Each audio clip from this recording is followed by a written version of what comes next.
Coming up on UGTV, Standing Committee Meetings of the Unified Government of Wyandotte County, Kansas City, Kansas.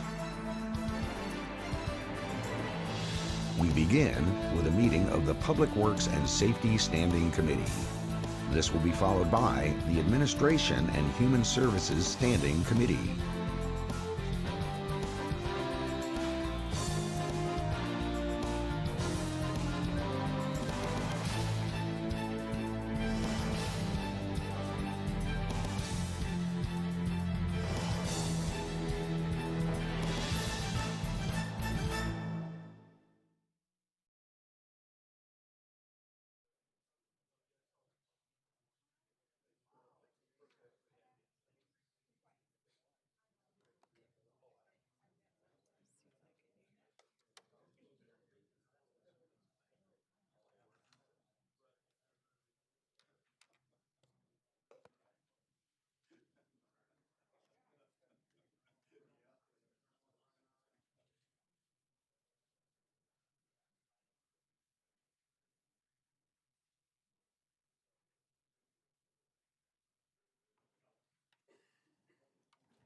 Good evening. I'm going to go ahead and call the meeting of Public Works and Safety Standing Committee to order, and we welcome everyone to our meeting tonight.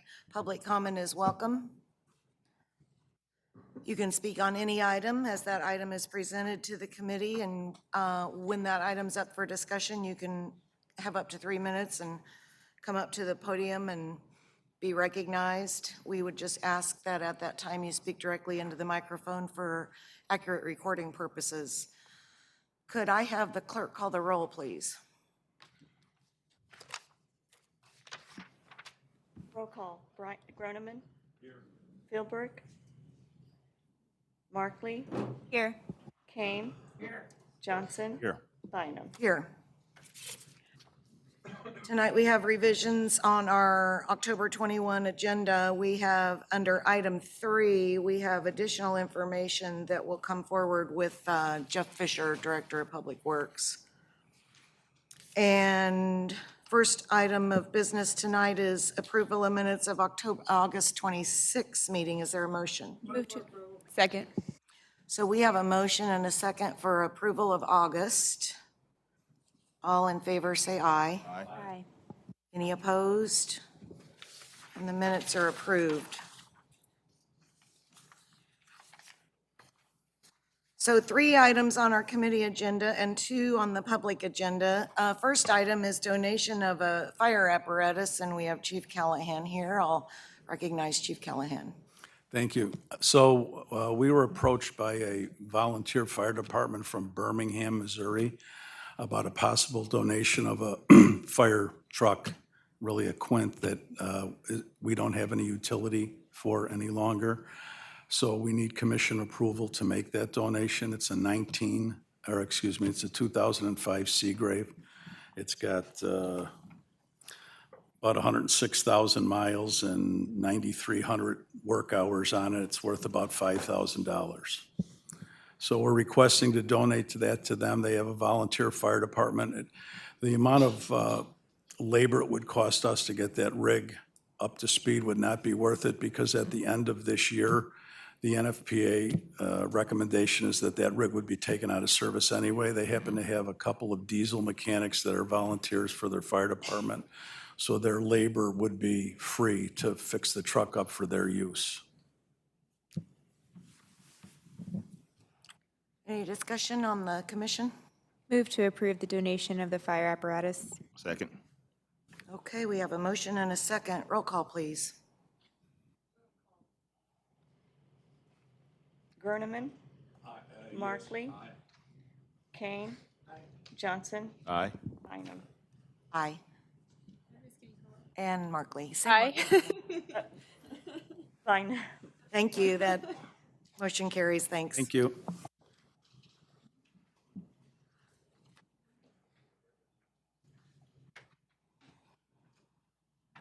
Okay, item 2 is a presentation for information. Jeff Fisher with Public Works. This is a presentation on our low-pressure sewer program. I'm so excited. Okay, Mr. Fisher. Thank you. Good evening. We have Misty Brown's also going to join this presentation, and then Kurt Winters, Director of Water Pollution Control, is here to cover some of this ground. As you may know, we have a small area out in Piper that is serviced by a low-pressure sewer system, involves some grinder pumps at each house. I think I'll let Misty kind of describe some of the background and the history of this area. Good evening, commissioners. Back when I first started in the legal department in about 2004, I was presented with this program, and it turns out at about 2000-ish, 2001, when the area was largely developed, some developers approached the unified government and had talked about developing out and building houses in the Piper area. There was a number of challenges there, and at the time, the Director of Public Works, Bob Roddy, came up with an incentive along with the developers as to install low-pressure sewers in the area to help spur development. I think Jeff and Kurt will go into more what a low-pressure sewer is. But essentially, it was a development tool that was used to encourage development, and it worked. And now we have a program that we need to dust off and take a look at. So we have different types of sewer systems out there in our system. And, the first is being gravity, and that's our preferred system where you use the water in your house and it goes down a drain and it would gravity all the way to our treatment facilities. And that's the preferred option. But we get into areas where the topography does not allow that to go by gravity. So we have to put in a pump station, or in this instance, this was looked at, these are small grinder pumps. They're designed to go right next to the house. The water flows out into them, and then they're pumped to an elevation, either up to a gravity line, which is a second option, or the third option is the whole system is a low-pressure system. The whole community is on this system. It's pumped under pressure till it does hit one of our sewer systems that can go by gravity. And that's what we're here to talk about today, is that third one there is the low-pressure system and the issues with it. So I got some drawings here of a typical, this is the gravity system that you would have on your house. The sewer all flows out, all goes down the topography down to the lower levels and hits a sanitary sewer line, which would then carry it down to the treatment facility. It's all gravity. It's the preferred option. Again, when topography does not work, you may have a house sitting down below where our sewer gravity mains sit. Well, this option, we would have to put in some kind of a grinder pump, or the homeowner would, to pump that flow back up to get it into our system. This would be if I was building a house somewhere, we had a gravity line sitting out there, I could then get this to pass through all the codes and put in this system, and I would be taking care of it myself. What we're talking about today is what Misty explained, is we have allowed these developers to come in and develop areas that, due to topography or due to just the nature of the way our system's developing, we don't have sewers in that area. And this is a cheaper method to put in to get sewers to an area that then we could develop. So we have the grinder pumps that flows out of your house. The sewer flows out into these systems. They're pumped in a forced main. Other houses hook into that forced main, and they're also pumped. So the only time water runs in this system is when a pump is running. So there becomes issues with these, with odors and corrosion because of that nature of the waste and the H2S it creates. It will create corrosion, so we have to worry about that into our systems. And at some point down the line, it's going to flow into our gravity sewers and be collected and mixed with other sewage at that time. So what we've done is we created a map here. This is not all-inclusive, but this is our area out in Piper that we have a couple bigger developments that have these systems and that we're dealing with the warranty program. So the developer went in and put in these systems, and they had to meet our criteria, and we then will warranty the pump and the pump only. And that's what we're here to talk about today, is whether we need to be in that business of that warranty, or do we just need to absorb this cost into our program. And we're going to show you, again, some of those costs. So this next slide, again, is kind of the ordinances and stuff. Misty, you want to say anything more about that? Sure. I guess going into it, it's not the typical topic that comes before standing committees. So a grinder pump is kind of like a giant garbage disposal set into a tin can besides the house. And it then, like Kurt said, through pressure, it sends all the sewage through a pressurized line, which means that if there's a problem in the pressurized line as a homeowner, you can't go out there and get into it without disrupting the entire system. So we have whole neighborhoods that are out there on these programs, and they have these grinder pumps, which do require special usage, like typical things that folks don't know that have a grinder pump is if the power goes off, if we lose power in a storm, you should stop using water because your pump's not pumping and you can back yourself up, but you don't know it because you don't know what you have out beside your house. A lot of folks do know, but sometimes when ownership changes, people don't know that that's what they have. So getting back to the incentive, when the developers put these in, it was a way to economically develop the area out there to allow new houses, which then could contribute to the tax base. And part of the agreement was these pumps are fairly expensive. The developer paid for the pumps, and the unified government agreed to create a warranty program. And each of these folks that were on it would pay a fee, which I think at the time was about $4 a month. And that would go to that if something happened to the grinder pump or the service line that ran from the house to the other pressurized main, there was any issues with it, there was a 800 number that they could call 24 hours a day, and then Haynes Company would come out and service the pump at any time.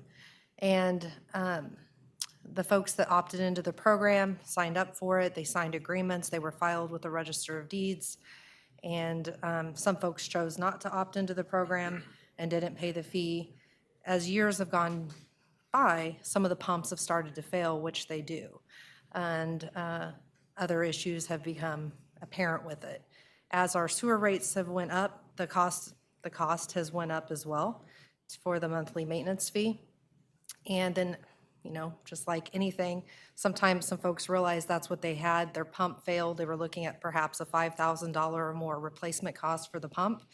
And then they wanted to know, well, why am I not on the warranty program? How was I supposed to know about the warranty program? How can I get on the warranty program now? So staff has had to go back and develop some operating procedures of how you would let somebody onto the program retroactively. It's kind of like insurance. If your car is damaged, you can't buy insurance right then to cover that incident. But there were some procedures in place that, well, if you had to end up replacing the pump and you had a brand new pump and wanted to get on the program at that time, they were allowed to join at that point in time.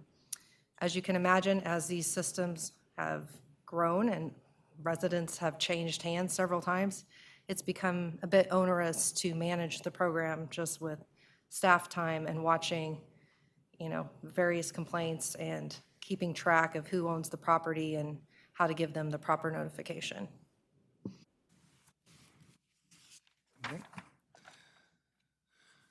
So going through the program, so we send out notifications. We get notifications after something's installed by Haynes Equipment. We then try to reach out to the owners to make sure that they understand the program, how it works, that they have there's placards in their house on who to call when there's issues. Some of the things we have that are a must, it must be manufactured by E1. It must have a 5-year warranty program instead of the 1 year that it normally comes with. And it has to be installed by an authorized dealer, which is, right now, is Haynes Equipment Company. We send out a mailer, they sign up, they have to return the mailer back to us within the 6 months of the installation. We then, as Missy said, record it with the property, record of deeds with the property. We then put them on a low-pressure sewer list, and we give the Board of Public Utilities the notification so we can get the billing correct going forward. The billing is a little confusing. It doesn't have a line item that says you're on a warranty program. You have to back calculate. So it's a little confusing for residents to know, without knowing they have the grinder pump, if they are getting billed for it, because it doesn't state it's a warranty program. So it is a little confusing. So going forward, some of the issues we have is some of the owners did not choose to, no owner choose to have this system out in They just bought the house and it was there. It does create the odors and corrosion problem throughout our system that we have to deal with, that other folks have to pay for. There's a lack of understanding by the owners. We have the solvency with the program. It's not paying for itself. Administrative throughout the years, it's been inconsistent with the ordinance on how it's been maintained and approved. The ownership change is an absolute nightmare for us to keep track of when the house sells. The billing is an issue, it's hard to understand. And then just communication with owners and to us from them is hard to track. So those are some of the issues. Now we get into our annual cost. You can see here, the fees we collect is in the blue. Our costs are in the green, and the difference in the red. So we operate in the red. And so the 10-year average, up there you can see, the average loss over 10 years has been $30,000 a year. Is what we pay out. That's not covered by the warranty program. So we have a couple options we looked at, and Stafford's recommending option A. And option A is we eliminate the fee. We absorb the cost. We treat this just like our other costs in our system, where you would hook up to our gravity system. The service line is yours. We take care of the gravity line. Well, on this one, that gravity line is actually the pump. We would take care of that pump, and the homeowner would be responsible for their service line and everything around that pump. Option B, again, is what we already have, is keeping the warranty fee, but then again, we would want everybody to be mandated to be on the program. You cannot opt out. So we would start the program. If you're not on it, you'd be started to get billed today, and you would be on the program. We would not be looking to retro anybody and collect other money, so that's the other option. But we recommend option A. We do know we have another entity here, Johnson County does option A, is how they do their system, and treat it just like it's an overall cost for the system, and that pump should be paid for just like a gravity sewer system. So we'll stand for any questions you have. I guess if you don't mind, I'd like to just reinforce that recommendation. I mean, it's important to recognize that these folks did not have a choice. This was proposed and approved by the UG, and you move in, you have a pump, you don't have any choice. They have to have this system, right? So that's the one single thing in staff's eyes that kind of makes it, why charge them if they didn't have any choice? And it is part of the system required to provide them service. I have a couple questions. It looks like a couple commissioners might have some. So how many total homes are on the low-pressure system? We have about 400 homes total. Out of those, I don't have the number right in front of me of how many's on the warranty program. Do you? But what you're proposing is everybody would be on the warranty program. Everybody, if it's option B, everybody's on it, or if it's option A, the warranty program goes away. Goes away. Yeah. So option A, warranty program goes away, but we just take on the cost. So going back to your slide where the dollars are, the bar graphs, if the average loss is 30,000 annual, the average cost annual is higher. What's the average cost? As you see the bar graph over the years, it goes up and down depending on when these pumps fail. Average life on these pumps is between that 5 and 10 years. So depending on how many was installed when, you see cost went up to around 65, almost 66,000 to a low year. You know, what do we have here? 35. No, that's only partial year. So 33 back in 2008, early on when all the pumps were fairly new. So we're looking at, a total cost of around 70. We're already 2015, and that year we spent 42 out of our pocket. So, we collected 23. So it'd be another 23,000 out of our operation budget. Okay, so the 400 homes, we know the addresses of those homes? Yes. And are we going to mail them a letter explaining what the new program or process would be? Correct. Absolutely. To be? We have communication with them. We want to send out flyers, the kind of the maintenance of the system, what to do and not do. like Misty stated, when electricity goes out and electric power goes out, these systems do not work. They need to know not to use water. So we plan on doing that kind of communication ongoing. Commissioner Kane and then Markley. Several of these are in my neighborhood, and it's been a problem since I moved in. I've been there 11 years, and as it gets older and older and older, the houses get older, the units are gonna get worse. And I don't believe we should charge, maybe we should have done a better job with the developers, bringing something like that in just to build a house there versus the problems that you have 5, 10, and 15 years down the line. Is it something that we still allow as an incentive to a developer? It will still be in our ordinance that this will be allowed, but we would have the right to reject it.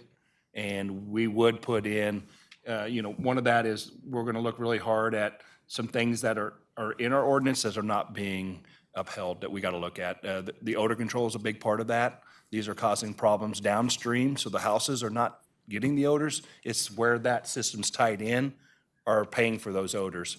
And now we're having to look at doing odor controls in those areas. So we'll be looking at that. These systems need to be designed with odor control, feeding them.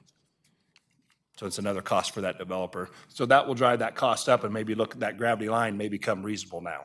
Right. So all the costs weren't presented I noticed maybe at the fairly. front end of your presentation, it was shown that it was done as a development incentive. Yeah, So, correct.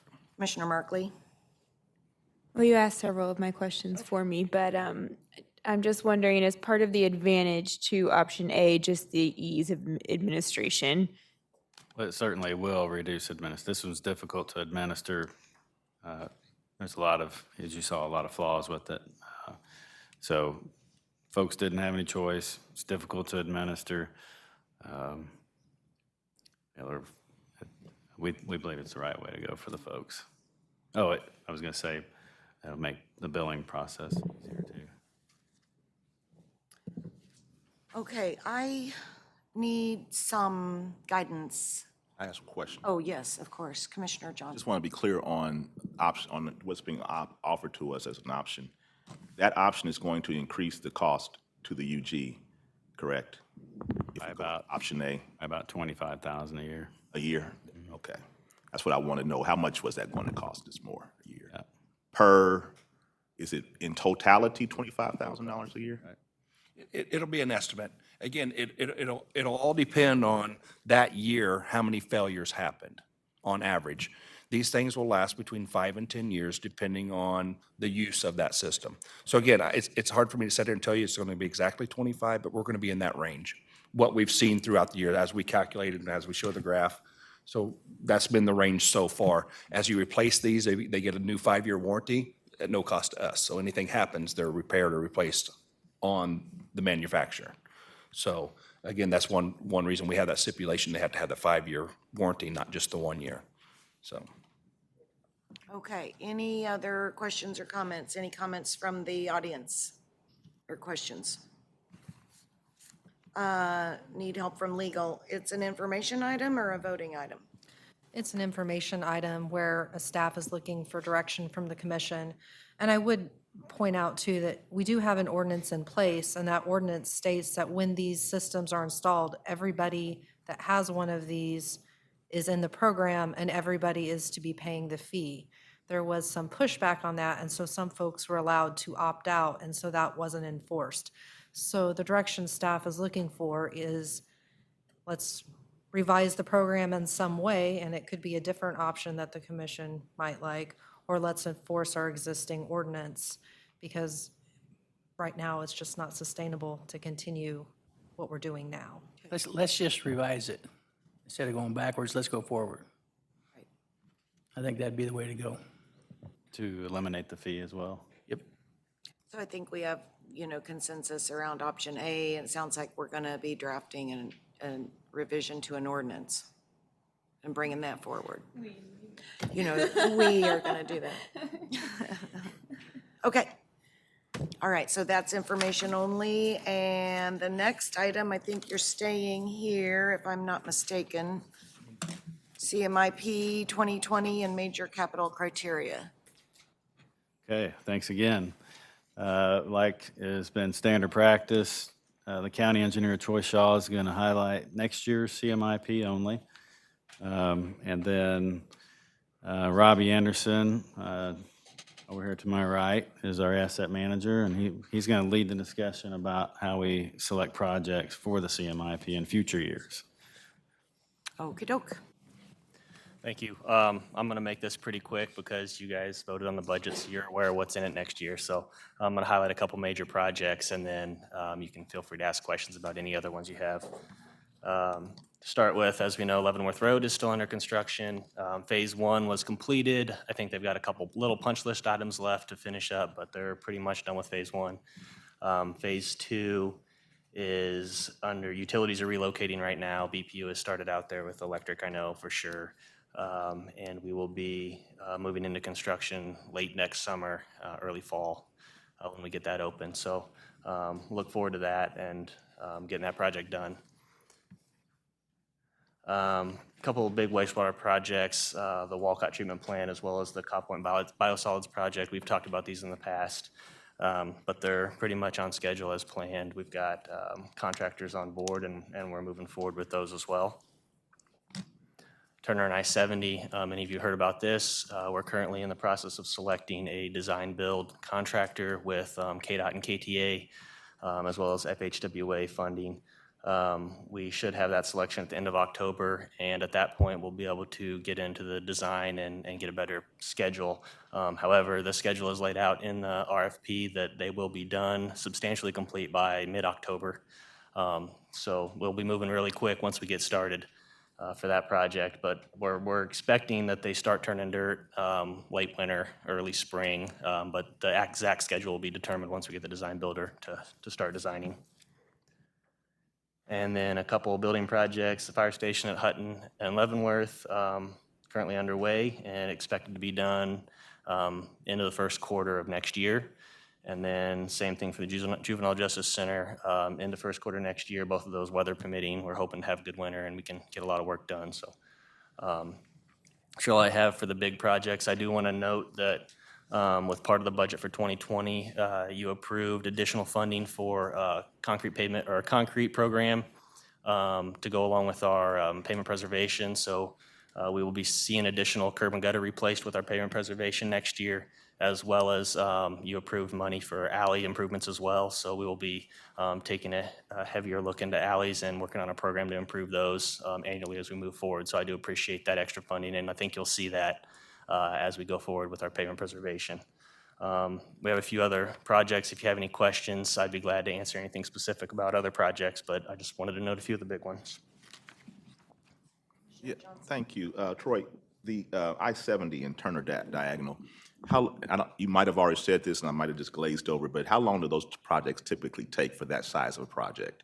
If you were going to do a design bid build, which is the typical delivery method, you would probably be looking at least 2 years or 3 years by the time you went through the whole selection and design and then bidding and construction process. So we're really going to get it reduced as far as the design and construction and be working closely with the contractor and KDOT and KTA all at the same time. So it's a pretty good effort. So it's going to cause some lanes to be closed during periods of time. We're going to get these questions indefinitely. I mean, Yeah. So we will have, and that was one of our selection criteria for the design builder, was to propose to us how you're going to manage traffic through the construction, versus closing the whole thing versus allowing traffic to go certain directions at each time. We've also been in coordination heavily with Amazon and other businesses that are adjacent to the area. So they know what to expect, and we will have a much better plan of how traffic's going to get switched over and notification once we get along with the design, or get on design builder on board and he comes up with a schedule and a plan for that. So yeah, there'll be a lot of communication with that. Okay, very good. Thank you.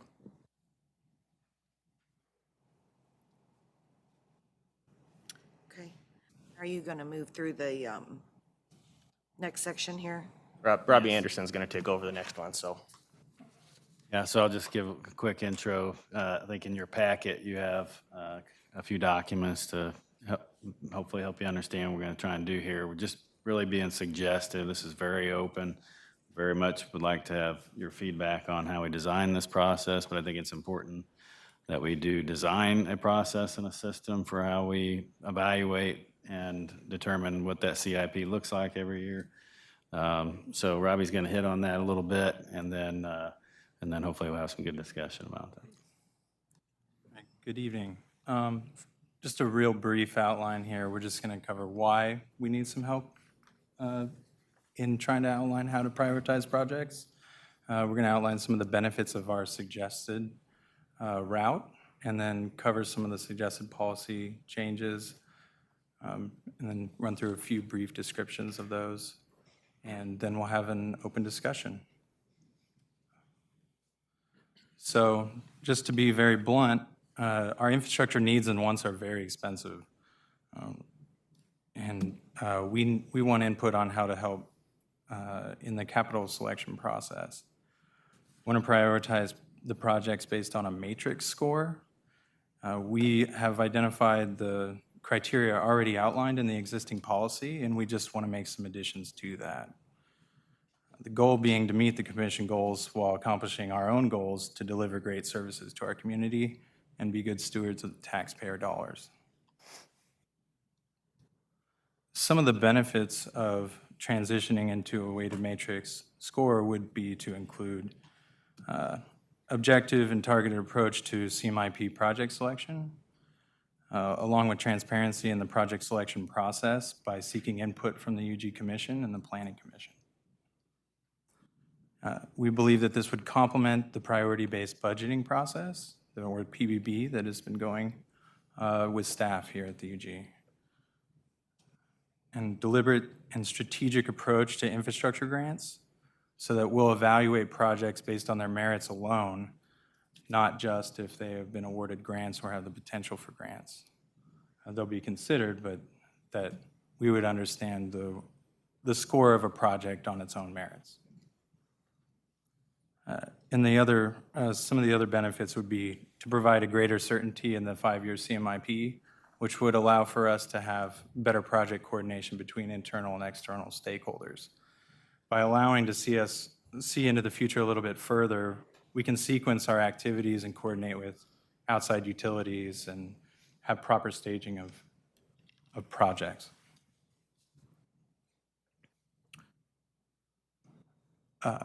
Don't worry, I'm not going to read this, but I will highlight that the red and underlined are some of the additions that we've recommended, and just to make sure I cover the key ones here, we want to introduce a weighted matrix for major road construction, buildings, and parks projects.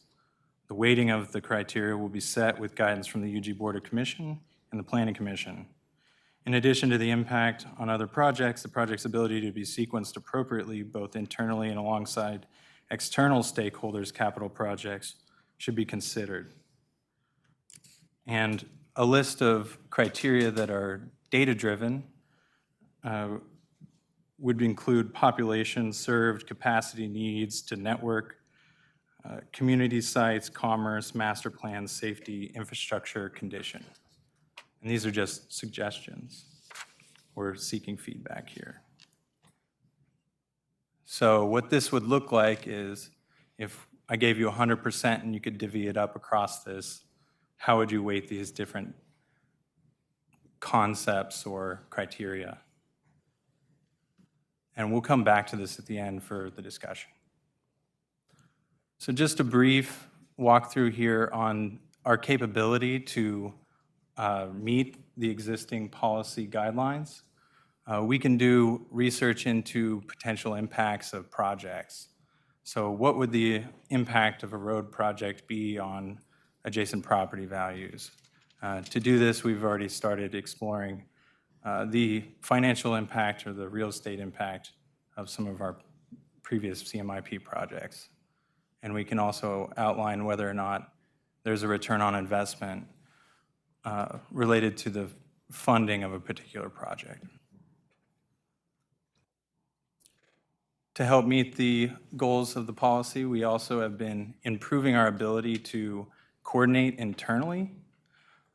So here's a map that I've produced in concert with some other people that outlines and layers both our CMIP projects and identified asset needs from Waterpole. So if we're going to go out and we've selected a road for pavement preservation, we can identify that other asset that's in the same space and notify water pole, and we can sequence that activity accordingly. Including BPU and gas, right? Yeah, then the next stages of this would be to include other utilities operations. All right. We also have conducted and have access to data on condition assessments. So pavement condition index that you've been informed about before, which is to do with our road conditions so that we can prioritize what roads need what type of treatments at what time. We can also assess how much of a population would be affected by a project.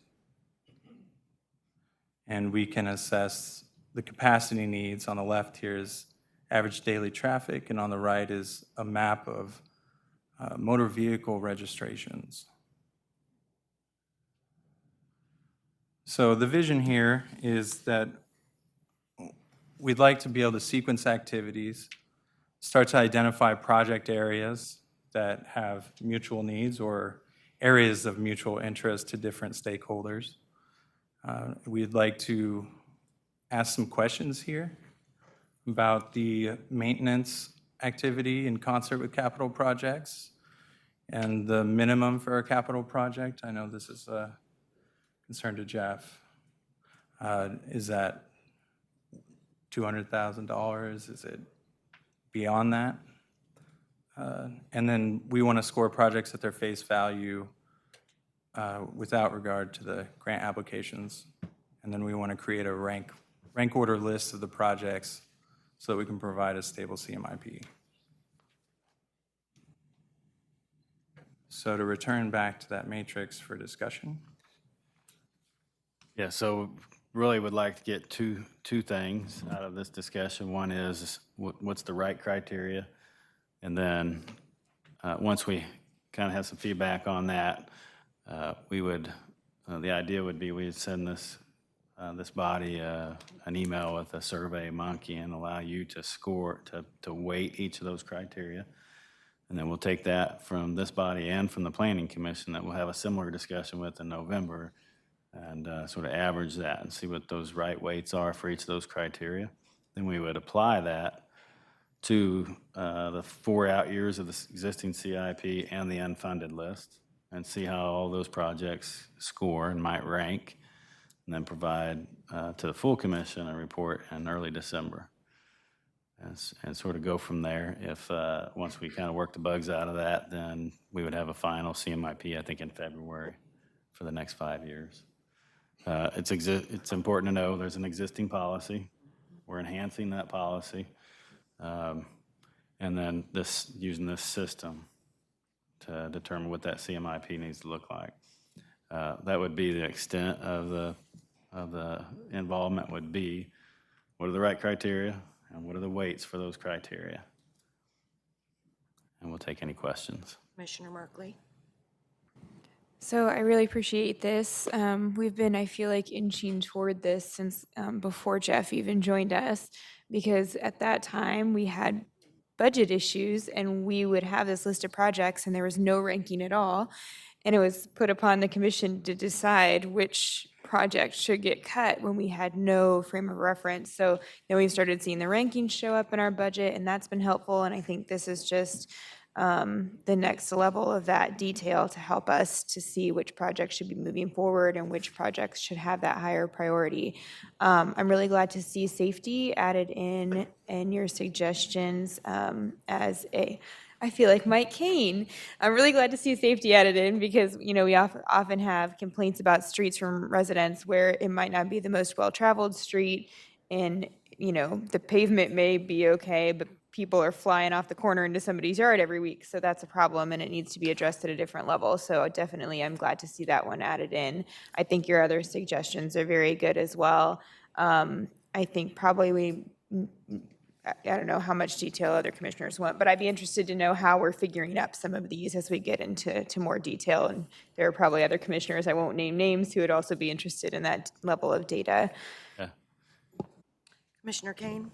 Well, I certainly agree with the safety part. It ought to be a lower number instead of a B12, but I think you should combine B7 and B9 with the population out west and a park west of 435. So I don't see that anywhere in your plans, but I think we should be putting that there. The B1, that column on the left is just a section of the policy. Okay, I'm talking about park. I don't care haven't- about we your haven't policy. scored- I we don't haven't care sc- what we we got haven't written. scored 'em yet. I'm telling you what we haven't got written, and what we Yeah. don't have is the park out west. Thank you very I just- much. I just want to make sure everybody's clear.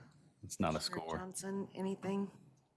So will you bring these to us maybe in 3-ons, or I'd like to have more detail as well. I don't know whether it'd be best to do it in standing committee or outside of that, but certainly I want to be able to better understand each of the points there to inform my decisions.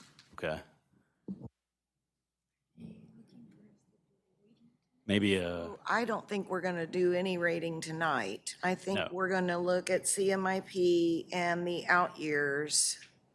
And you're going to give us an opportunity to do some weighting using Yes. the criteria you've developed. yes, if there are no adds or changes to what staff suggested for the criteria, then we'll send that out in an email and you'll weight those. And then we'll go to planning commission, Okay. do something similar. You're going to find some way to compile among 10 commissioners, a mayor, and a board of planning and zoning, Yes, what consensus looks like yes, as it relates to the criteria, not only that exists, but that you're suggesting be added, which are the items in red. right. And then you think by somewhere January, February, you're going to be able to bring that back to us. Well, we're going to have a follow-up discussion with full commission in early Okay. December. Okay. Then we'll have a couple of months to present a final CMIP. Okay. And if, Commissioner? Sorry, I just, Mike Keene's question just brought another question up.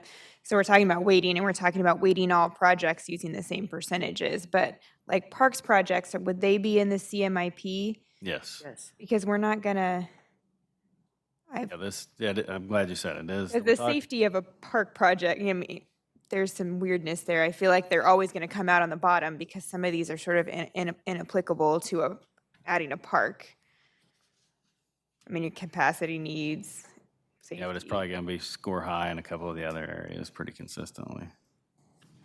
So I do have one question with regard to the last year that we've spent talking about stormwater.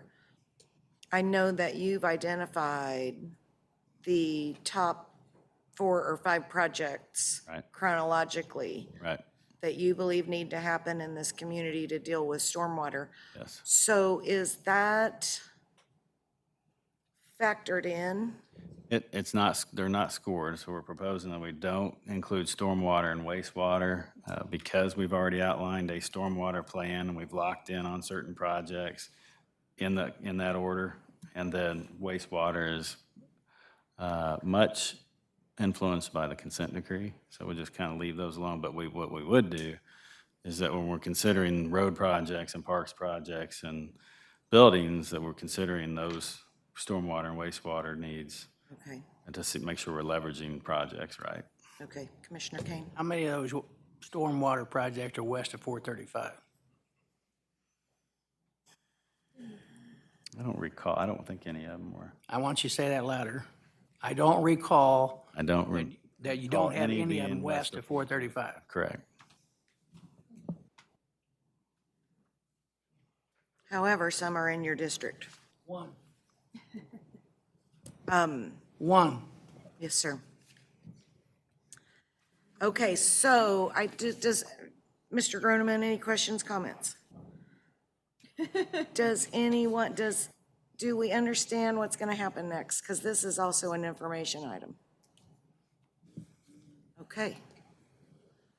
I think we mostly understand, and I think the next thing from you will be some communication about the projects you're going to ask us to look at and put our scores on. Well, you're just going to receive this and you're going to assign weights to each of those criteria. Okay. Yes, sir. I need to have a one-to-one with you guys. Sure, absolutely. Thank you. All right. Thank you. Thank you very much. Okay. That is the end of the regular agenda items, and now we have public agenda and Mr. Bob Wing. There you are. Sir, Commissioner Kane has requested that you be invited up to the front table for your comments. And I am happy to have you come forward. And you've done that before, but I'll just remind you, the little button turns on the microphone, turns the light green, and we'd ask you to speak into the microphone for accurate recording. And if you would give us your name and your city of residence, we're going to start with a 5-minute time period for you for your comments. And we'll give you the floor.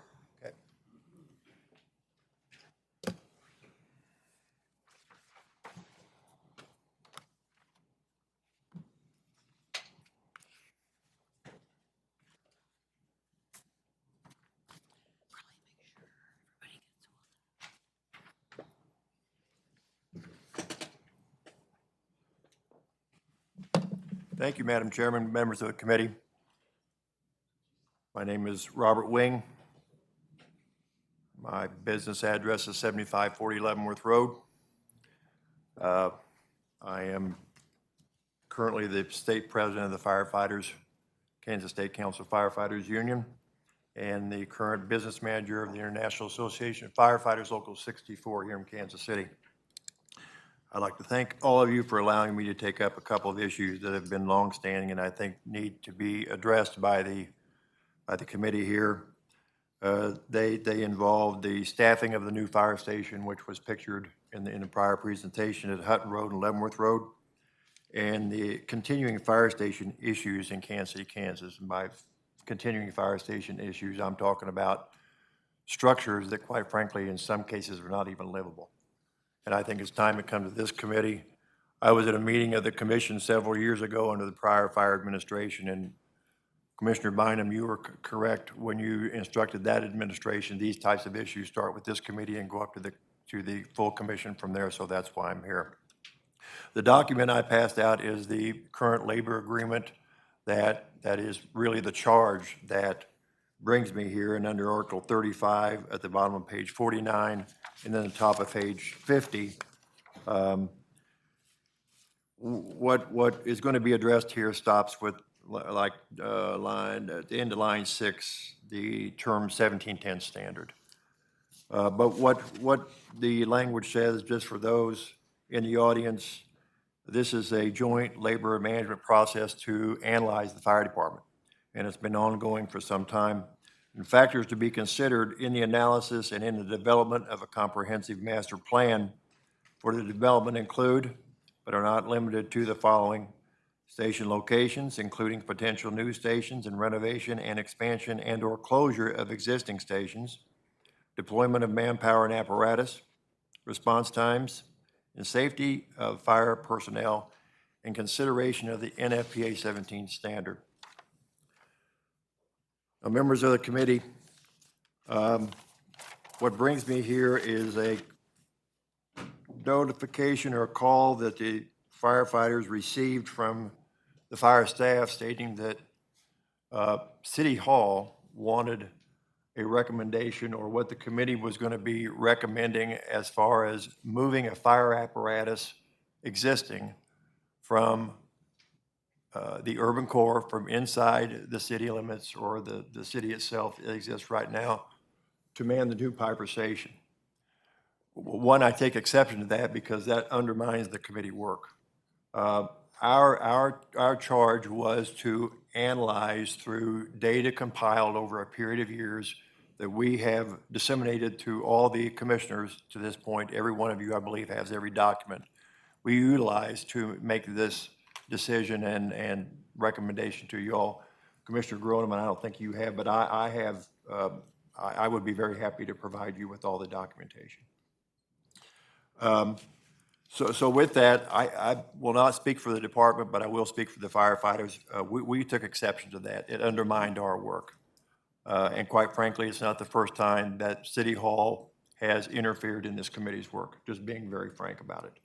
We were charged as professionals to bring it to the elected officials, not to City Hall, not to the administrator's office, recommendations on what needed to be to improve fire service and EMS service in the city of Kansas City, Kansas, and the county of Wyandotte. And quite frankly, that effort has been hindered continually by these types of requests and, if you will, different people sticking their nose in our business, so we can't come over and make these recommendations to you. That's what brings me here. As far as the manning of Station 12, we had a discussion, a full committee discussion with the staff, with the chiefs, and his selection for members of the committee, and the firefighter side and our selection, members of selection for the committee. And without dissent, the committee chose to bring forward the discussion that we had, and that Station 12 should be manned with a newly created company. That there should be no fire company moved from the inner city to take care of the issues that have long existed in Piper. As I said, there was no dissent on either side of that discussion. There were no names named on anyone from City Hall who mandated that this recommendation come over moving a company from east to west.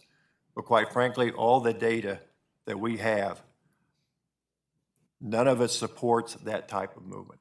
In fact, there is data going back to the early 2000s on a study we did that clearly states, and it was declared a valid document at that time, any movement of any further movement of apparatus from its current location anywhere to the west end should be considered a reduction in service to that area. And that's the way we view it. In the discussions that I've had with both community leaders and some commissioners, I have not had anybody tell me that they think it's okay in your commission district or in the commission district that they live in, that they think it's good, that they want to give up some piece of service that they receive right now. They're there for a reason. They were put there with the safety of the residents and the safety of firefighters in mind. And in our eyes, that is exactly what this still mandates, and so that was without dissent our discussion, and I thought you should know that. And I'll stand for questions however you want to do it, Madam Chairman. I'll go ahead to the second issue and then entertain questions, or we can have Why questions don't on you this. go ahead to the next item? Thank you. The condition of the stations in Kansas City, Kansas should be no secret. It's been made public several times. It was included in the facet study, which I can tell you probably is one of the more valid conclusions that the facets study come through with. In fact, I think it's the only valid part of that study. And the firefighters were truly disappointed in what they brought forward there for fire and EMS service coverage in this community. But one thing that sticks out is they had the good sense to hire an independent architect to go around and take a look at every one of the 18 fire stations in Kansas City, Kansas. These are buildings that people live in 24 hours a day, 7 days a week. It's like they're home away from home. I'm almost sure that all of you have seen some of, if not all, the news coverage here of recent of some of the problems that has surfaced in these stations. But let me assure you, those are not the first time these problems have surfaced in those firehouses, and there are more than those. Quite frankly, I just got tired of looking at myself on television, and so did my wife. So I decided to bring them here to you. Just on the surface, the mold that was found in the Argentine station was deplorable. And the further they got into it, the more mold they found.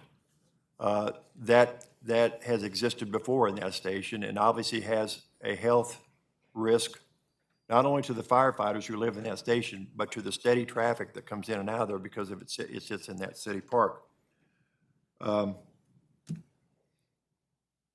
The animals that were living in the attic, at the fire station at 51st and Gibbs is unheard of. It's unheard of from the perspective that the employer I don't know if the fire department knew it, I don't think so, but someone in this unified government knew there were animals up in that attic and did nothing about it. Probably thought it was funny because I've seen some smirks on some officials' faces about that. I don't think it's funny at all. Those animals carry diseases, and it's a shame it had to surface when they come crashing through the ceiling of the eating area in the middle of the night.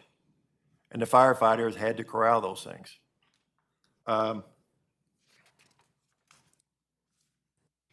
The fire station at 78th in Kansas has been found to be structurally unfit, and today remains structurally unfit to the point where it is feared it could collapse.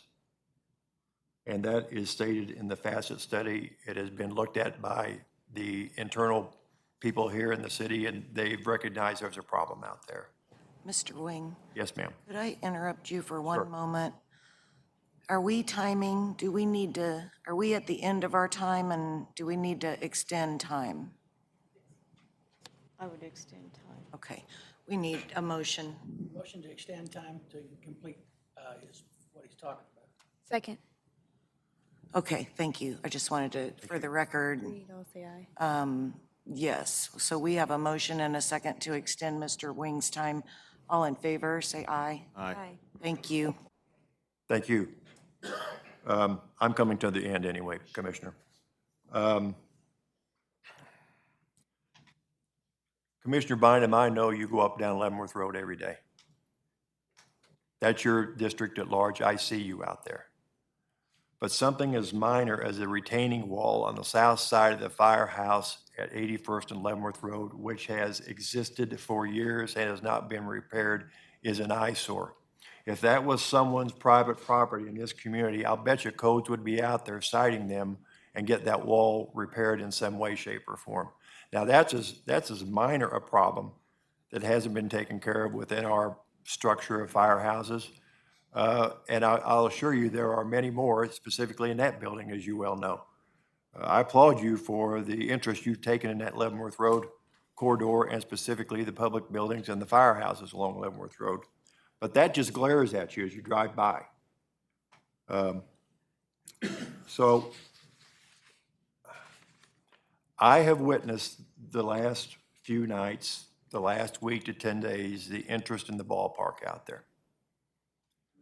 The funds that have come forward that can be identified to take care of the issue out there, and don't get me and take me out of context, don't get me wrong.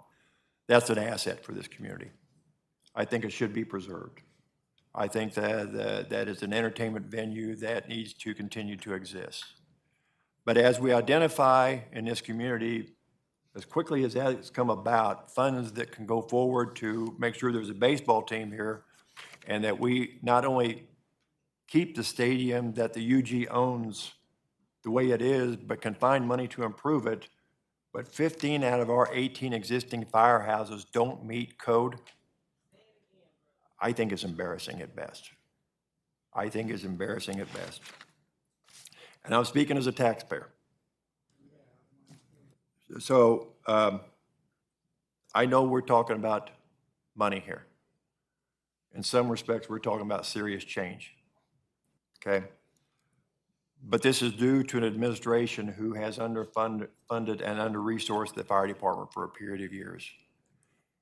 And I, as a taxpayer and an individual and a union official, think it's time that we collectively start taking these issues up and finding some resolve for them.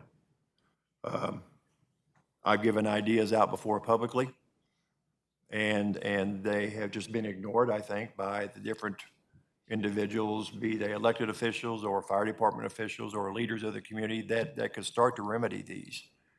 But patience is growing short on our side. I think the firefighters should be commended for putting up with this long.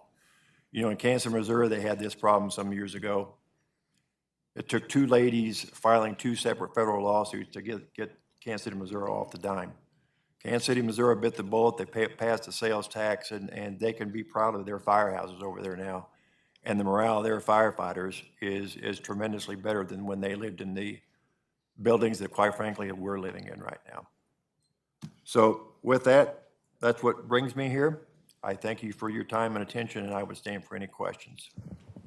Commissioner Kane? I got a couple of comments and then a couple of questions. You know, when the Facet did the study, it said we needed 2 fire stations, not 1. So we have to remember that because we know 1 isn't enough to cover the ground out there. Is the fire station down in Fairfax number 15? Yes, sir. I worked at General Motors. I was one of the union reps at the time. That request came from General Motors to build that fire station. And you got to remember that Fairfax was half empty at the time and it's full now. And one of the very first things staff mentioned about was taking some people out of Station 15. And you got how many thousands of people down there every day? And this is a little sideways because we get information from the administration, but not so much from you folks. So I have 4 questions. What is the status of your grievance presently pending? What is the labor board change pending? What is your present negotiations, and what will it take to get all these resolved? You want to go one at a time? And I will speak as loudly as you want me to. I don't want to get under your skin like the prior speaker. And I'll repeat anything you tell me. Okay. Okay. First one, grievance Almost. presently pending. Um, Status. You know, Commissioner, I made a request to get on the agenda several months ago to take up pending grievances that had not been addressed up to that point. Disappointing to both my office and to the firefighters who were affected. When I did that, there was some movement to get those issues resolved. I have several documents from the employer to point towards a wanting to resolve them, but to date, nothing's resolved. They do, several of them include funding, payment to firefighters, and simply nothing has transpired. All right, what's the status of labor board change pending? Are you talking about the labor board charges regarding bad faith bargaining? Correct. Okay, they're still pending. And I think you're all aware that one of those has been going on now almost 2 years, which is a simple resolve, which I have responded to the attempt by the administrator to resolve that one. I think it's close. He has a document from my attorney through Mr. Dink that would get that resolved. And basically all the employer would have to say was, in that issue that has been discussed really more than I care to talk about, no firefighter did any wrong. No law was broken by any firefighter, and no contractual provision was violated by any firefighter. And that's all the response from my office to my attorney to the city's attorney says. That is in the administrator's office right now, hopefully to get executed, and that charge will go away. All right, what is the status of your present negotiations? Negotiations are stymied on charges. I've been questioned by that by elected officials. So you have not refused to bargain with them? I am not going to bargain until those charges are resolved, Commissioner Kane, and no one knows better than you what I'm talking about. Yep. If they tried to bargain with the UAW down there, Yep. when you were down there on that UAW bargaining board, and the allegation by either side, by the labor side or by the employer side, that there was bad faith or evidence of bad faith bargaining, negotiations stopped. Okay, and the reason I said that is he's 100% right. You finish the issues that you have on the table before you start your next negotiations. That's not just their union, the UAW, Labor's 1290. You negotiate what you have, and you finish those, whatever those issues are, and then you start negotiating. You don't negotiate with those items still left on the table. And I think it's very important that we talk about that, because before the UAW went on strike, they didn't talk about what happened here. They're talking about what's happening now. And it's the same thing. If you don't have that issue resolved, you win nothing. And not one union, and you know, your dad was a UAW guy, you're married to a electrician, go home and ask him. And that's exactly the way it works, and I know a lot of people don't necessarily like that, but that's the way it is. That's the way all union contracts are dealt with. Commissioner, we're just trying to live by the rules. We didn't make the rules. Some people disagree with the rules. I may disagree with some of the rules, but that's what we live by. All right, last question. What would it take to resolve all these issues? I think the simplest answer, Commissioner, is reasonable people doing reasonable things. Coming to the table with the intent of, okay, we've got these out in front of us, instead of, okay, I'll listen to you, and then I'm going to walk away from you. And I'm not going to let stuff take the issue of the charge. The response from the union has been in the administrator's office now for several weeks. Nothing's been acted on. All it takes is a signature and/or a discussion, a reasonable discussion. Okay, where are our differences here? Now, I've got an arbitration with them tomorrow, and hopefully we're going to go after that arbitration, which shouldn't take long, and find some resolve to this. Or my next intent is to get back on the agenda of the full commission and bring them to the commission. And I will not get off that one. I mean, I know what was played here. They'll go away. Give them a little hot air and they'll go away. Give them a document here and there and they'll go away. We're not going away on these, okay? These men and women deserve better than that. And I know this commission will give them better than that. It shouldn't take that. But if we don't get these things moving and resolved, Commissioner, one, we'll never be at the table. And secondly, we're going to continue to have these problems, which not only wrong the individuals who filed the valid complaints, but it is not fair to the community because it drives morale into the ground of your employees. And employees with bad morale don't do good out in the community when they're out serving the community. That leads to problems. Now, I want to take up one other issue you raised about the facet study, Commissioner. It did recommend 2 firehouses, but it recommended closing 4 or 5 fire companies. And let's distinguish that. I'm not into buildings. I'm certainly not into rotting buildings. This is not about closing buildings, it's about closing fire companies. Fire stations don't put out fires. Fire stations don't respond to calls. Firefighters do on fire trucks. That's called a fire company. And what we're saying is the valid studies that we've done, even one that the chief's office showed me that was done out of the administrator's office on someone he's hired there to do GIS, almost mirrors what the firefighters put on the table. Not only are 2 firehouses needed, which was a bogus study and not really founded well, because if you remember correctly, and I've raised this with the fire staff, what that study actually said was, and I just use this for an example, and they said it right here in this room. Look out of that station, front bay doors at Station 10 at 39th and Rainbow, 37th and Rainbow, 36th and Rainbow. And what do you see? A city within itself, the KU Med Center. And they recommended you could run that part of town, specifically that med center, with 1 fire company. Now, clearly, the discussion went on when the gentleman explained, well, if they had more time, they might have made a different recommendation. These were professionals hired by the UG. Everyone sitting in the audience who has any knowledge of this type of work knew that was a bogus claim. Okay?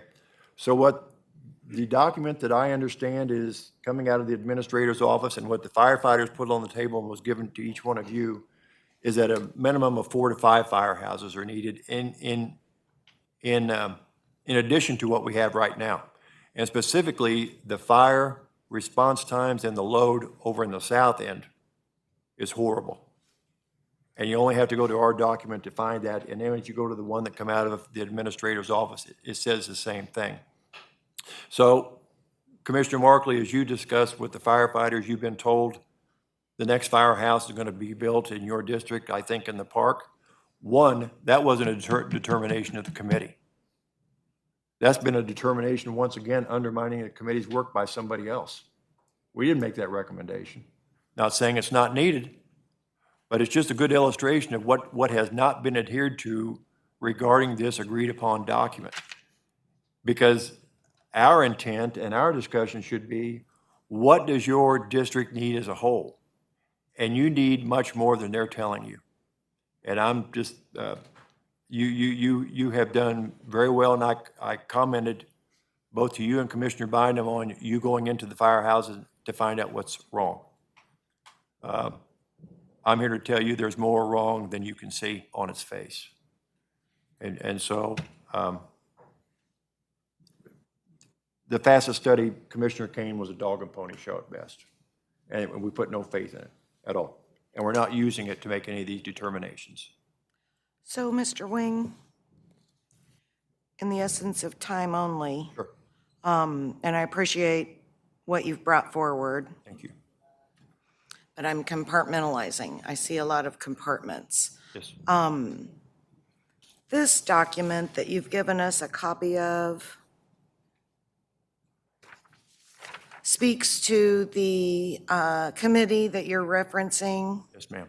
and the recommendations that have come forward for both people and buildings.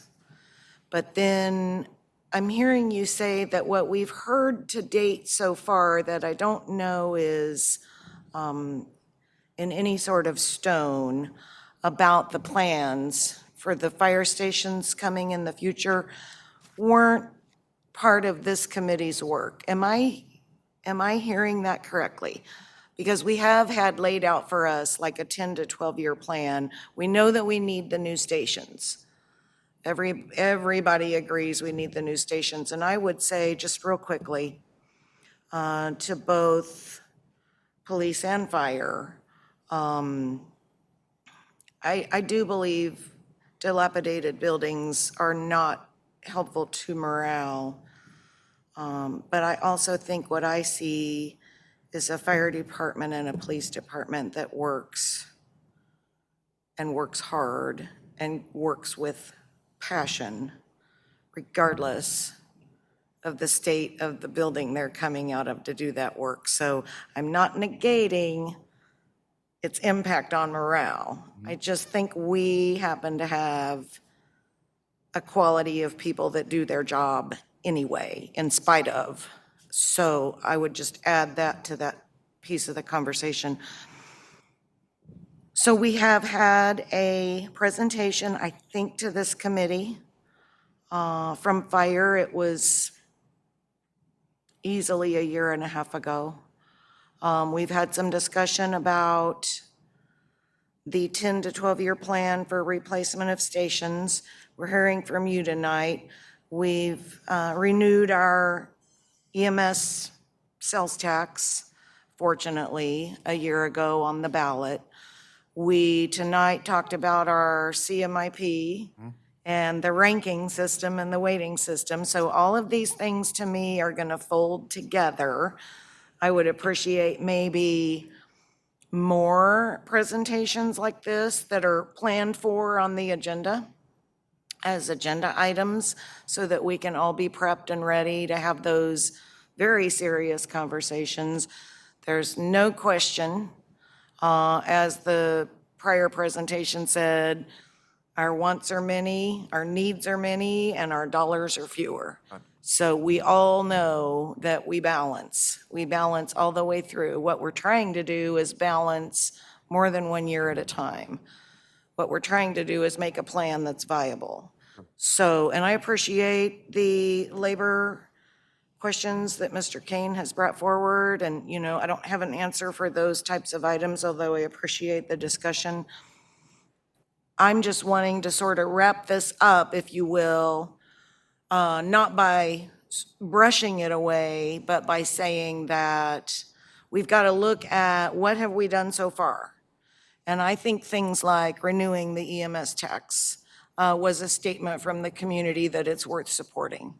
And then I think we've got to look at our CMIP, and we've got to look at these processes we're trying to put in place to balance the money that we know is available and the needs that we know we have. And then I think we've got to do things like look at this potential plan for station replacement. And you already know, obviously what I want in the Leavenworth Road area. And I realize that, that's just as a desire based on my sentiment and my locale, and that every part of our community wants the same thing.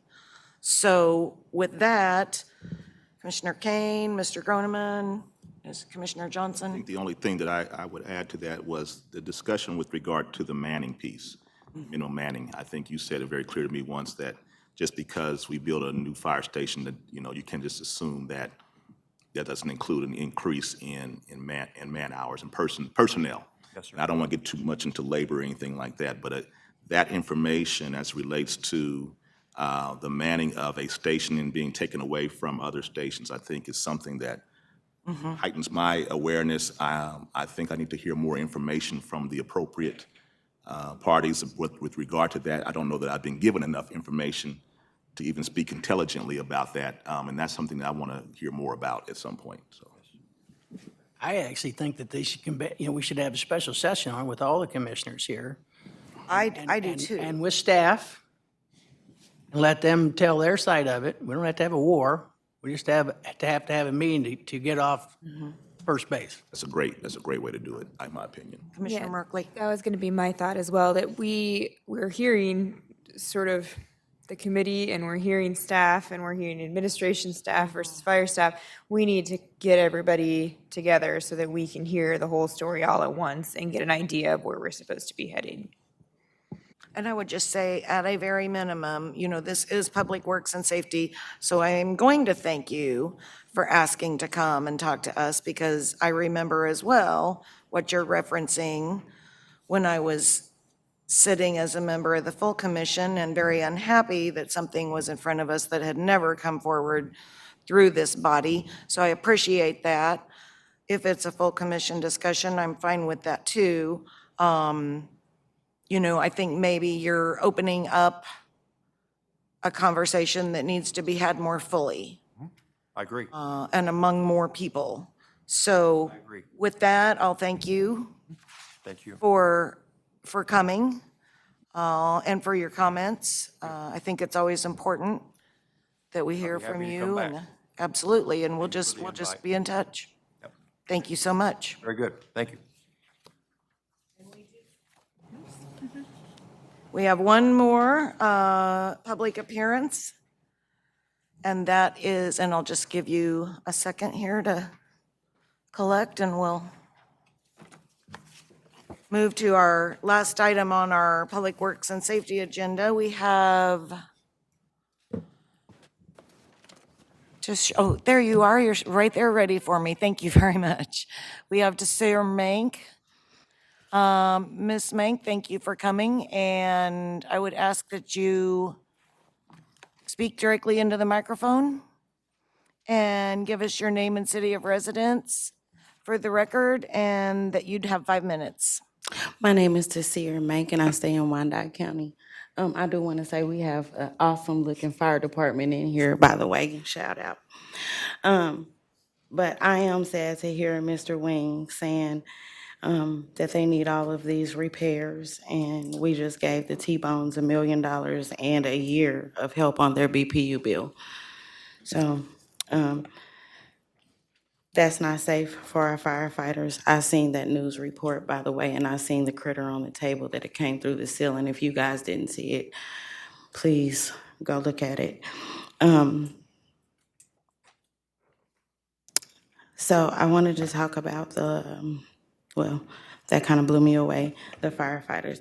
So I wanted to talk about how we're down like 40 officers in Wyandotte County, 40 to 60 officers.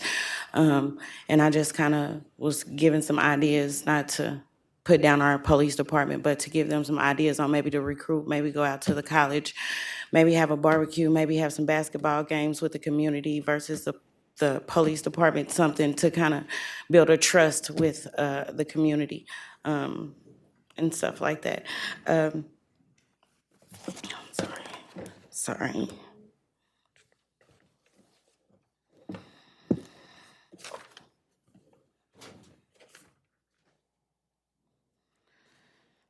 I was also wondering, do we still have the truancy police? Because I live in close proximity to Wyandotte County. The kids walk up and down Minnesota during school hours. It's not safe. They sell drugs. They do other things. It's a high police area that they patrol right there by 38th and State, or 38th in Minnesota or whatever. So I'm just trying to figure out how we can do something with that as long as we're down police officers. There is a lack of diversity in my area. Of course, I do not utilize out west more, so I don't know if there are more diverse, or there is more diversity out that way with the police officers, but there is not a lot of diversity down this way.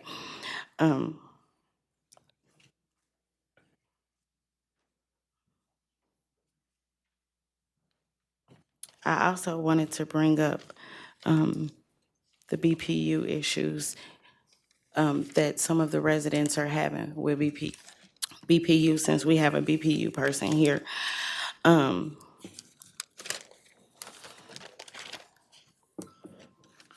So we have a lack of linemen, or we contract out to linemen. And when I spoke to some of the linemen who we contract out to, they said that they didn't want to live in Wyandotte County because the taxes were too high.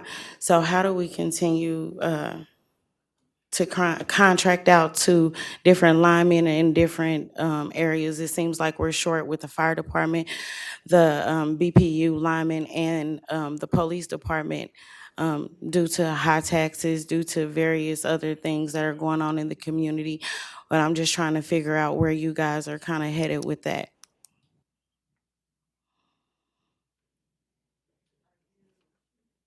Are I'm you talking still? about the lack of diversity, but I was also talking about the shortage of like linemen, like we're spending extra money contracting out to linemen and things like that instead of hiring them here, but they don't want to live here because of the taxes.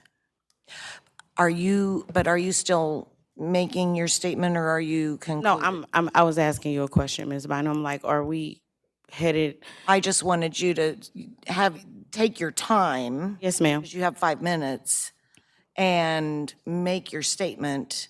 And then if there are specific things we can address tonight, we will. Okay. But there might be things that we cannot address, in which case we'd have to have a follow-up conversation. I, for example, am not really able to speak to you about the hiring of contract BPU linemen, because that would be fully in the purview of the Board of Public Utilities. So I just wanted you to continue on if you don't mind. Well, the UG has more say-so over what the BPU does than they like to let us think. But we can go back to the fire department and the police department. So I just want to know, do we have some ideas in place to recruit more police officers, whether they are diverse or not? Do we have something in place to to help the fire department out with this? I was originally talking about the lack of help with the fire department because I also seen an ad that they are too short. So, and that's not safe. Our police chief is here. And we'll take a minute or two, but I just want to make sure you are done with your comments. Yes, I'm just asking about Okay. I back off the BPU. And We'll we talk about will- that another time. We will answer a couple of your questions, and then we will probably conclude this meeting so that we can No move into problem. the next one. But I want to thank you for taking time to be here. So a couple things that I heard, speaking to the lack of diversity, and I know both police and fire have put efforts into that, and then also recruitment efforts, because I've seen some of what the police department has done in terms of kind of new ideas on recruitment. So Chief York, do you want to take a minute or two and speak to those items? Sure. Thanks. So when it comes to our recruitment, in the last 2 months, we have had a recruit drive. We have assigned 6 to 7 officers to the chief's office, and they have been assigned to do nothing but recruit police officers. So what they've done is, traditionally, we used to rely on word of mouth, social media, banners on I-70, mailers that we would send out in the BPU bill saying that we were hiring. That helped, that worked, but we weren't seeing the numbers. So we went to more of a traditional approach that we used to do. So we are putting a face to the name of KCKPD, and this is what we're doing. We are not just going locally, but we are going regionally to all the universities, all the military bases in the region, and we are actively recruiting police officers. With the help of human resources, we have streamlined our tests so the officers or the recruits don't have to keep on coming back time and time again to take a test. So what we've done there, we've streamlined the test. An out-of-town recruit could maybe show up twice and then find out from there if he was hired or not. So that's helped the process. We have about 50 people right now in the process of being hired. My goal and hopes would be to hire at least 15 to 20 good quality police recruits come January. And then from there, hopefully hire another 20, 25 come July of 2020. So things are looking really up when it comes to our recruit drive. We are getting a lot of interest, and we have done a few things to help out. I'll give you an example. We have a young man, lives in Chicago. He wants to come to KCK to be a police officer. We are going to him tomorrow, and we are going to do his background with him tomorrow. We are going to do his lie detector test tomorrow. So they don't have to come to us, we are going to them. And we've seen some pretty good success with that. So I am optimistic that we will have a class, hopefully a sizable class, starting January. And if this works, like I think it will, we'll keep on doing this type of recruit drive from here on out. Thank you. Anyone at the table behind you, you have fire and HR back there, you want to speak into this at all? Recruitment and diversity. Chief Letcher and Chief Callahan. Do we still have the truancy officers? Oh, thank you. That was, I knew there was another question. Chief York, is there still a truancy officer?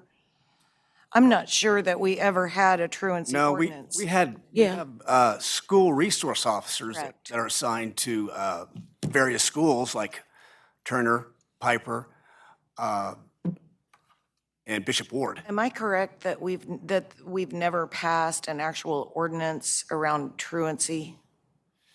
I don't believe. I'm not really sure on that. I don't The think school that is true. board has one, but I've School? never known you guys to have Okay. a ordinance. The school board does, but I'll be there tomorrow. School? Yes. Okay. So I think we have a couple of folks from fire and HR that might want to weigh in, and then we will thank you very much for taking time to come. Yes, ma'am. Share your concerns. If you have something you want to share. So I'll start and then I'll turn it over to Morris. In terms of ethnic, gender, and racial diversity in specific geographical areas, we're bound by the strictures of the labor agreement. We can't make somebody stay somewhere if they want to bid out of that and they have the seniority to bid out of a station. So in terms of actual recruitment efforts, I would be remiss if I tried to name them all, but the guy sitting next to me, he can. Hello, I'm Morris Letcher, Assistant Chief Recruitment Officer also. We've done several things through the last couple of years, actually, that we hadn't done, and I can just go off the top of my head because this is what I do every day. As far as just the things you can currently see, we have a virtual tour of our department that has never been placed in the Kansas City, Kansas Fire Department within the last 6 months. We also have a new recruitment video that allows you to see members of our department from various diverse groups. We have been with our fire trainee program that we created. Also, it's kind of like a cadet program. We went to every single school twice last year to allow our citizens, our hometown citizens, to be able to apply and start a career in the fire service. And I'm just give you a little background how tough it is with recruiting, because recruitment for the fire department is tough nationwide, not just for fire personnel, but for minorities in general. It's a nationwide problem. And I can say that because I travel around, go to different conferences, and we have these discussions all the time. But we got approved to hire 8 fire trainees. We had an applicant pool of approximately 42. After the first testing, we were down to 19. As of today, I think we have done some certain tests, and we're down to 15. The last fire trainee class, we wanted to hire 8. We were down to, we only were able to hire 6. So it's tough to get people interested in to become a firefighter due to different things, whether it's residency, pay, or opportunity to learn. But it's also tough to get minorities to apply. And that's one of the things we've done as far as the KCK Fire Department is to try to recruit your own. And I'll give you an example. I was always told when I was a kid that if you want to be the president, you can be the president. But I didn't believe that until Barack became president because I saw Barack. And so it's vital as a, not just you, as a black person, a black man, that I go into my community to help recruit my people. Likewise, it is for women and Hispanics and so on, Asians and things like that. So the responsibility is not just on the fire department as a department, but it's on the fire department as our personnel. The reason why you have the mass numbers of white males apply because that's what they see, and they encourage that. So I encourage our crew members to go out and do the same. We have partnered with Kansas City, Kansas Police Department with the Public Safety Explorers Program, where they get to integrate in and see the different aspects of the Kansas City, Kansas Police Department and how they work. They come with us for a several amount of time to also see how the fire department works. We've had a fire paramedic trainee that we're trying to recruit in to our department also, which is parallel to the fire trainee program. Okay, so what that is you have EMTs that are already existing EMTs. They come in and we're allowed to bring them on board, providing that they pass their paramedic license in a certain amount of time. We go to every school for all types of PRs every day. I mean, it's not a day to go by that Kansas Fire Department isn't outside in our community. We don't turn down any community effort to recruit. And that starts at a young age that we're starting to see. You can't wait until they're high school, going into college, because a lot of those kids already have their mindset on what they think they might want to do. I've traveled throughout the state to go to community colleges that have paramedic and fire programs, and I'm gonna be honest with you, it is tough to find minorities in these paramedic and EMT programs. And so that's a big problem. So we try to focus not to just get a certain group, but we want to have a diverse group that we can pinpoint. But once again, we have to make sure we can get their interest at a certain amount of time. We spent $1,000 on our advertising the last past 2 years. We shortened our hiring process so we can get the process to going so we don't lose candidates. So we've also been a partner with the Girl Scouts, Camp Fury, and our female firefighters to try to draw interest with females. And so when you talk about diversity, that's the whole realm, as we know, as we sit here. And so next month, November the 7th, we're starting our second year Core 4, where we can recruit out the Core 4 regions to also recruit people, not only just diverse, just people to draw interest into our field. So I can go on and on, seriously, but I'm gonna stop right there because I think I've given you a little bit of what we have done as a firefighter and even partner with the police department and HR. I'm sorry, I didn't mean to leave them out because we do partner with HR with our events. And I will, from the fire department side, I'm available anytime to discuss this with anybody. I can be reached at, if you need my contact, I'll give it to you right after this meeting. I appreciate that. Yes, did you have something? Yes, I wanted to make sure that everyone also knew the commitment that the unified government has to public safety and recruiting. We did have and formed a public safety task force, and one of the commitments that the unified government made was to hire a dedicated recruiter for public safety, which we did do that. And that public safety recruiter works diligently with the 3 public safety departments, police, fire, and sheriff, to attain applicants to apply. And yes, we are going through non-traditional strategies to get applicants to apply for all 3 public safety divisions. And Chief Fletcher spoke to the Career Expo that we are going to participate in with the Core 4 that's hosting on November 7th at Bartle Hall with all the surrounding agencies, and we will play a key part in that.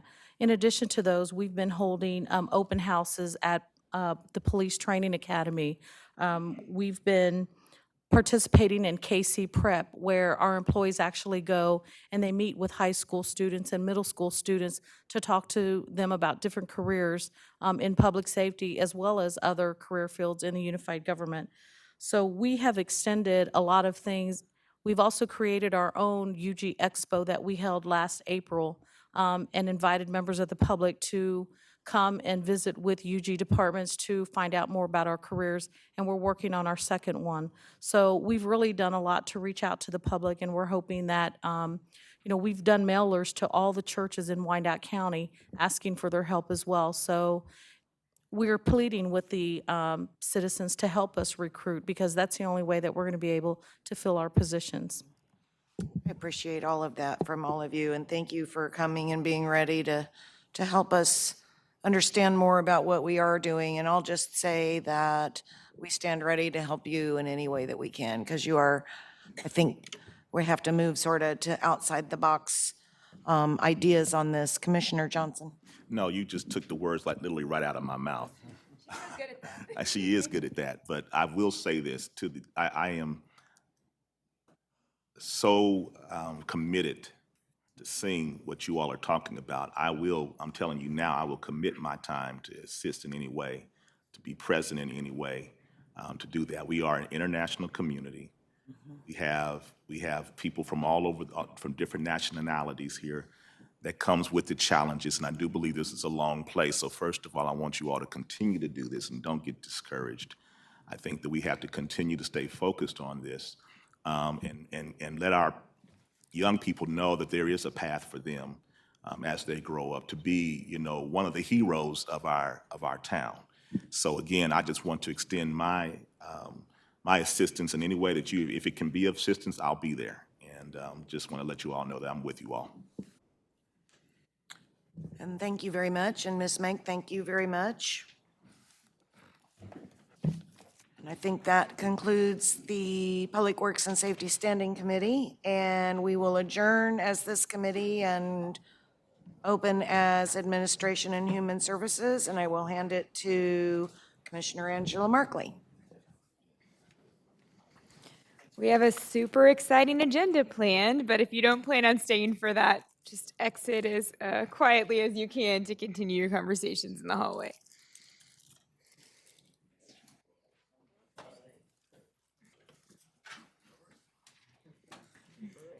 Super exciting, I'm telling you. You're all missing out. All right, I'll call this meeting of the Administration and Human Services Standing Committee to order. We want to welcome everyone to the meeting. Public comment is welcome on standing committee items. Everybody use your microphones for accurate recording purposes. Would the clerk please call the roll? Philbrook. Johnson. Here. Kane. Here. Bynum. Here. Markley. Here. First order of business is minutes from our June 17th meeting. Is there a motion for approval? Approval. We have a motion and a second. All in favor signify by saying aye. Opposed, same sign. Those minutes have been approved. We have a total of 2 items on our agenda this evening. One is a public agenda item. So our one non-public agenda item is a grant application for Health Forward Foundation. And now every time that Terry appears before us, we're wondering, is it going to be the last time? Because he's retiring and leaving us. So welcome, Terry, to present. Thank you. I'm here with Wesley McCain this evening, and he was instrumental in writing the grant that we're asking approval to accept the funds if awarded. And Wesley is the head of our Community Health Division at the Health Department. The grant is very straightforward, and it's just to provide coordination for the Community Health Improvement Plan from the different supporting agencies, the key agencies in town, and providing a full-time person at the Health Department to provide the overall coordination as we work with the other agencies. Move for approval. Second. I have a motion and a second. Roll call. Roll call. Johnson. Aye. Kane. Aye. Bynum. Aye. Markley. Aye. Thank you very much. Thank you. Thank you. I did misspeak. We have two regular items and one public item. So I have one more regular item, which is an ordinance amendment offering a reward of $250 to any person that provides information materially contributing to a conviction of unlawful dumping. I am really excited about this, and I have some neighborhood groups, and I told them I expect to be giving them a check any day now. I want them to jump all over this. Welcome. Thank you. Good evening, Commissioners. Well, Officer Cahar approached me with an idea for this ordinance, so I wish I could take the credit, but I can't, so I'll turn it over to him. I just want to thank you for hearing this idea this evening. This isn't a solution for everything with illegal dumping. It's just a tool. And so what we're proposing is that the ordinance be changed where if someone is a witness to somebody dumping illegally and it is deemed fit by a municipal judge, that they could receive a $250 reward for that. And the question usually comes up, where does the money from that come from? We would like to see it as part of the fine that the person who is, that is the suspect, would have to pay the reward for the person who actually turns them in. So we'd like to, that's where we're thinking the money would come from. The UG pays a large amount of money cleaning up trash and debris across the road, up and down the streets. All neighborhoods are affected by this, and I just think it's a tool that would help us. I've been investigating illegal dumping for several months since I've been in community policing.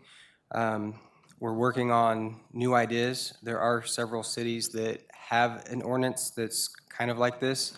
I don't have a lot of research on that to see the numbers and how successful it is. The graffiti ordinance that we have currently does have a $250 reward in it, and a lot of money doesn't get paid out of that currently, I understand. But I believe with illegal dumping, it is a tool that we can use where if the public is educated on it and the potential suspect who's going to illegal dump knows that if somebody sees them, they can receive money from turning them in, that it might be a deterrent. And that's something that we could go to social media, some of our billboards, some of our advertisements, things like that. I have no idea what the effects of this would be, and there's no way to track that. There's no way we know. It's just a tool that I think would assist in the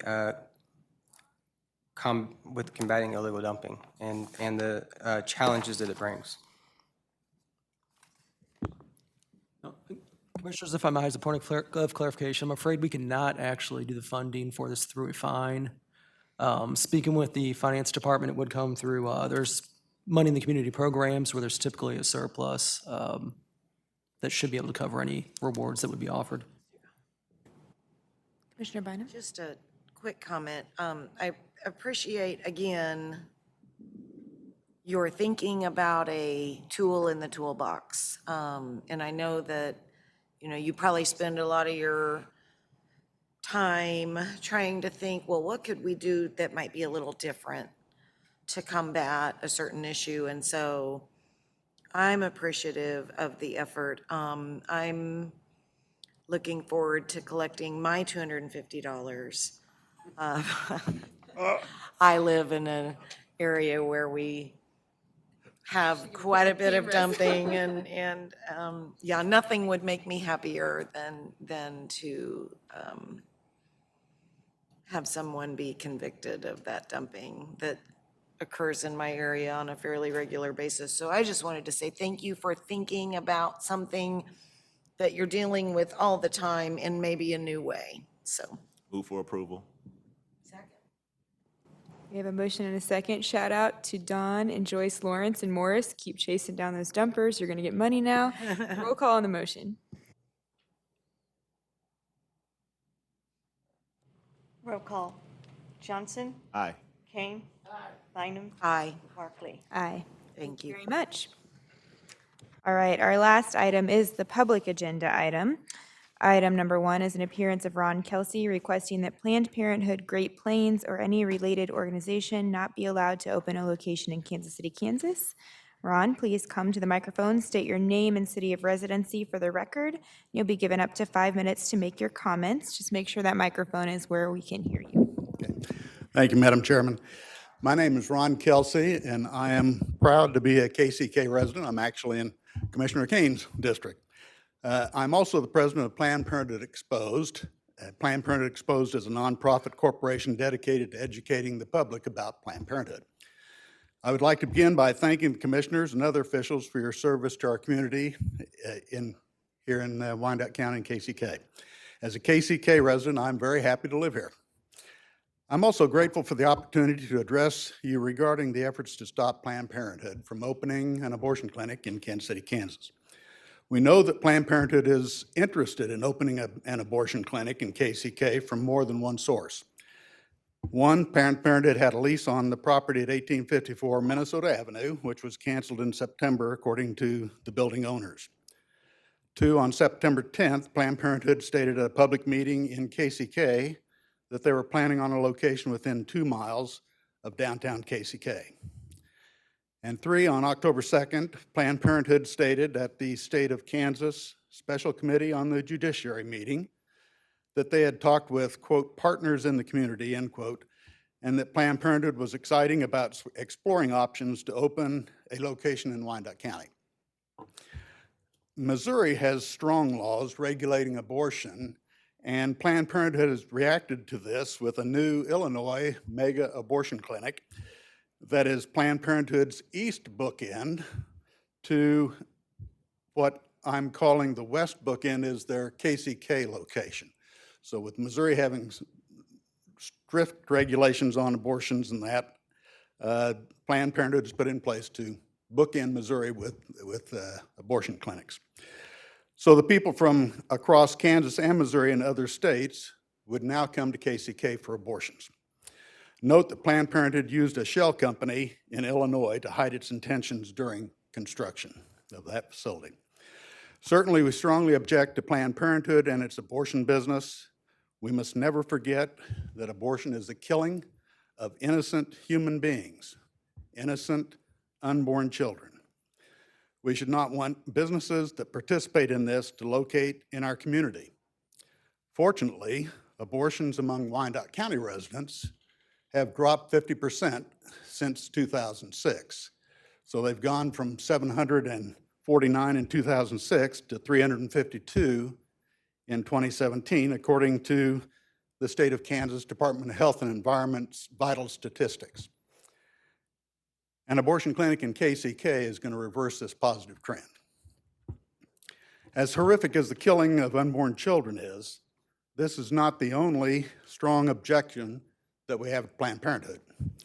Planned Parenthood embraces an ideology that accepts and promotes virtually any kind of sexual activity as normal to our youth. I believe this book, titled It's Perfectly Normal, to be child pornography. This is listed on Planned Parenthood's website under Books for Children. I'm uncomfortable with discussing the pictures and the contents of this book with you adults.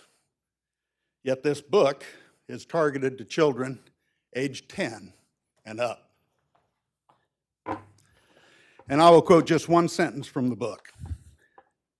Quote, sexual intercourse, having sex, can involve the penis and the vagina, or the mouth and the genitals, or the penis and the anus. Again, 10-year-olds. I will leave 3 copies of this book for you to review, and I'll also mail you some YouTube links on Planned Parenthood's public and explicit promotions of sex. These videos will shock you. We can learn much about Planned Parenthood by observing what they do not talk about.